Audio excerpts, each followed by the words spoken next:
خود امیر دختر احساس نکردیم. شاید برادرم خود احساس کرده باشن، اما ما همیشه خود یک دختر تاجیک دور از وطن مهاجر احساس کردیم و کوشش کردیم که خود و فرزندای خودم امرای کلتور فرهنگ از اونجا نگاه کنم.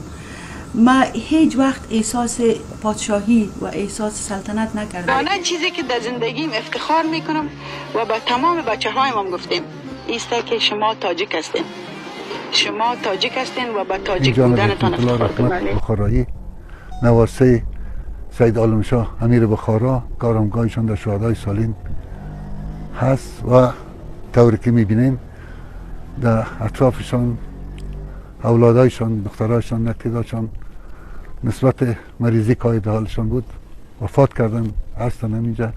ما که گاهی وقت میاییم به خاطر به اصطلاح ترمیم کردن، دعا کردن برایشان. خداوند رویشان شاد داشته باشه.